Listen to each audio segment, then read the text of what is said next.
Potter's Journal. I've been away from the wheel for maybe about 3 months now, so where do you start? Well, you start with mugs.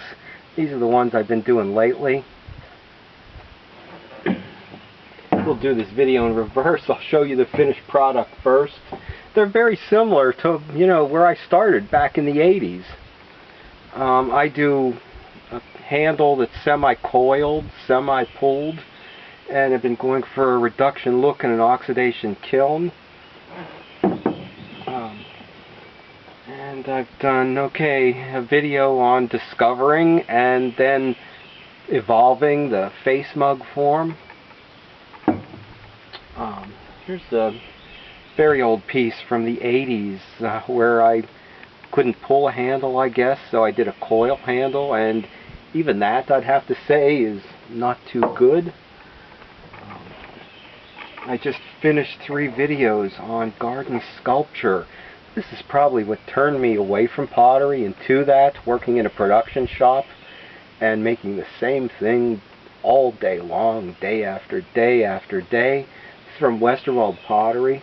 The thing there was, the Pennsylvania blue and gray stuff, but the personalizing it with Anytown, PA. I haven't come up with a glaze that I like that does the Pennsylvania stoneware stuff, so I've just been stamping Pittsburgh into these guys. And that might be a great place to start. Let's see what's going on in the studio today. Okay, we get the handles on these and get them stamped.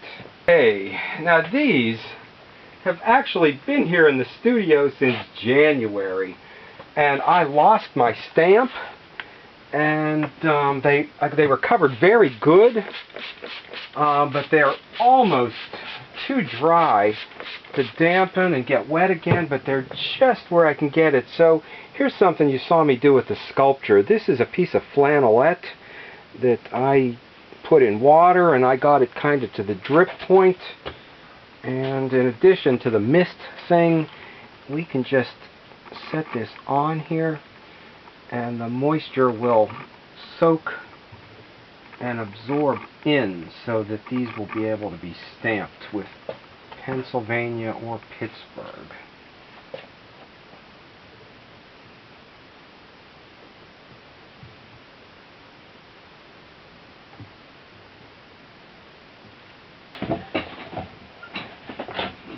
So I am sorry, you've seen me do this before, and there are so many channels where it seems like that's all they do is make mugs. I wish that was all I did. Well, not all I did, but I wish, I could sell enough that I was doing them all the time. Okay, I roll out a carrot, a coil like a carrot, and flatten it on both sides, and then, wet my fingers and put a backbone in it, and then cut it to length, and I do a saw cut so that it is automatically scored, and an arc so that it will fit the side of the pot. And yeah, the mugs that I'm stamping are barrel shape. I always put the handle, if there's a side that's a little bit lower and a little bit thinner, on the little bit lower and thinner parts, so that, although it's somewhat asymmetric, it will balance out when we put the handle on. And then I grab it with one hand underneath and my thumb up here, and I'm going to push together there and into the pot at the same time. And maybe today, I'll just walk over here and see if we can do that. Okay.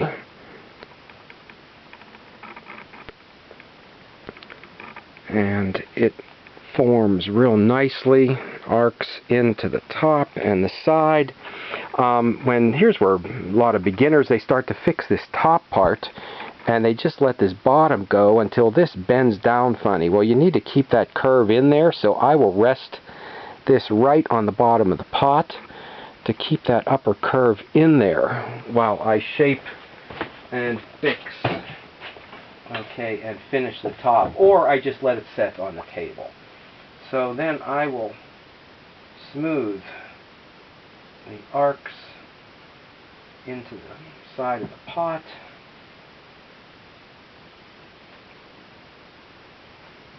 And clean up the bottom.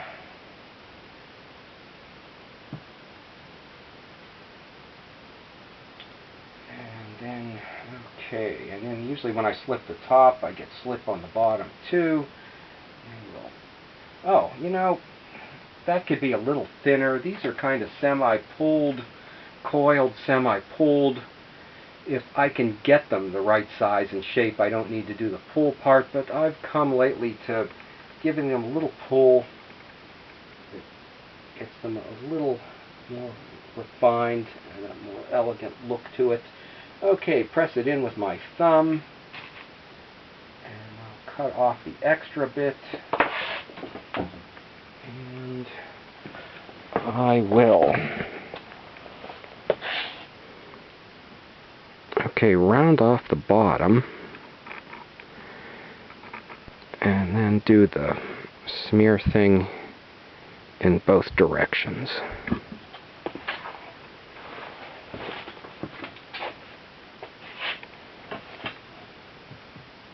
And I wish this was a channel where I did nothing but mugs, because I had a million orders for mugs.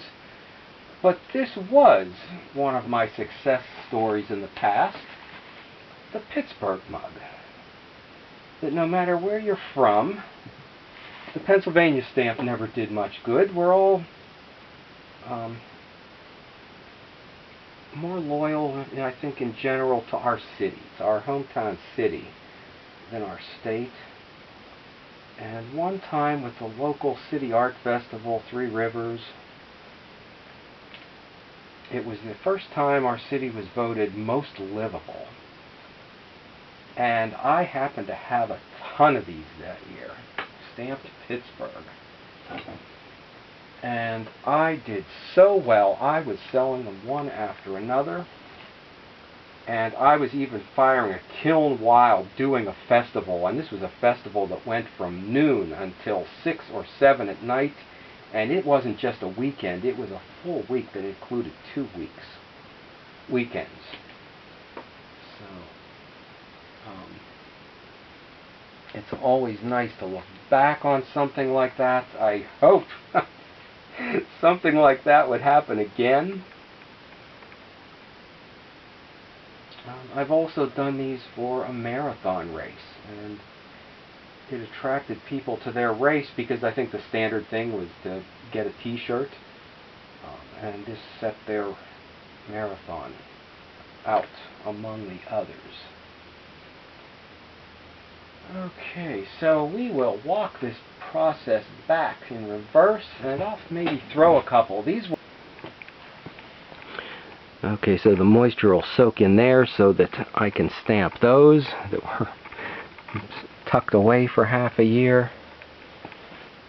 And here's a closer look at the handles and how I do the score cutting. And let's see, there's 2 stamps. We'll see which one. Where's the other one? Which one comes out and reads better. Start. Okay, here's one I didn't show you outside. The funny handled mug. And this is on a mug that's kind of T-bowl-like, meaning a bit off-center. This was another novelty that I did. I've watched some swirly mugs be made this week. And Broken Arrow's trying to master those, so okay, this is a pound of clay.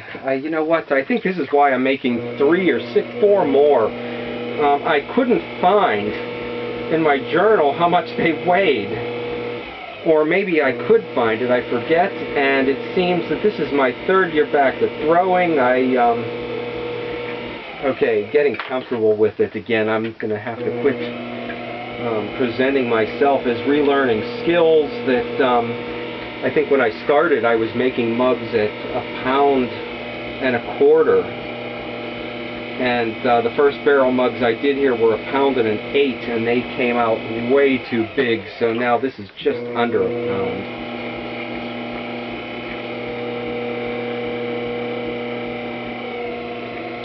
And I still don't know what I'm doing because I seem to approach the clay each time I throw a little bit different.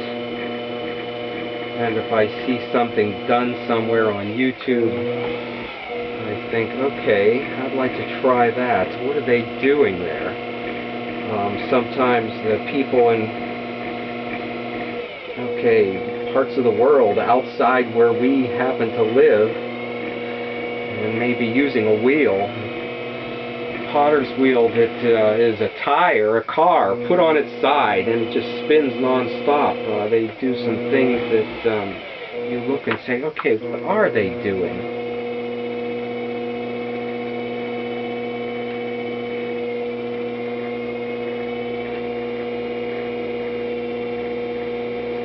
And yeah, I'm not going to give the swirly mugs a try, but I would like to give my funny handle mugs a try again.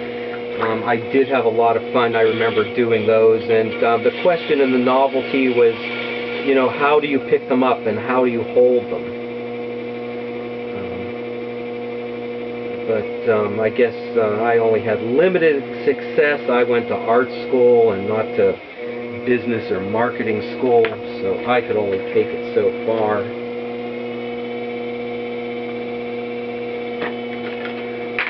And yeah, there's always a little extra clay down there to get and use. I find it easier to get under there with the rib. Okay, and to make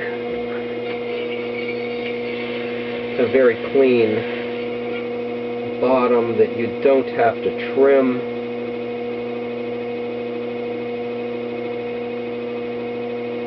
If it was easy for me to get a decent and kind of standard mug price out of them, I wouldn't worry about trimming them, but since, yeah, I find that difficult. Okay, and you know what, the first round of these I did, I think it was £1.08. And this is more the right size. The pound, just under a pound of clay. Okay, and you know what? I don't have a board here yet, but I'm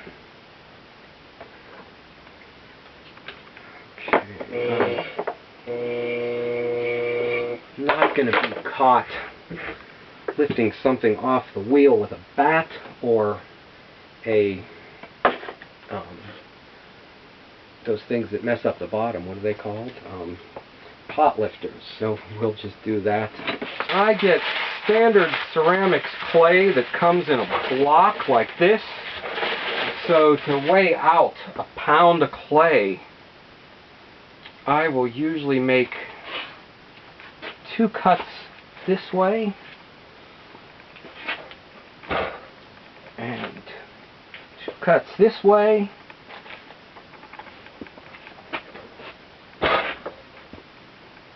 and 2 cuts this way. It doesn't come out a pound, but I find then I can put it on here and take a pinch off, and if the next lump is a little smaller, put a piece on, but that one came out just right.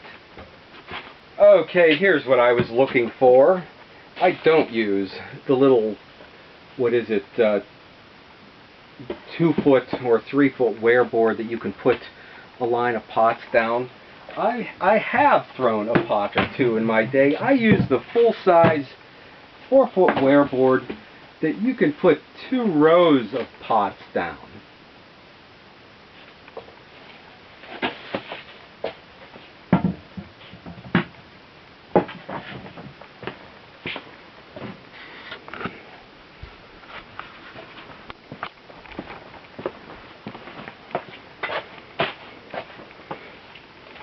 And here's that process in the proper order. The lumps of clay, it all being wedged. the throwing. Okay, making the pot and lining them up. The handles, getting them stamped. And for me, the hard thing is always getting back in the studio after being away for a while. And the hard thing is always getting started. And for me, somehow, it would never happen if I didn't first sketch it out in my potter's journal. Stop back and see, okay, what we could cook up in the next video.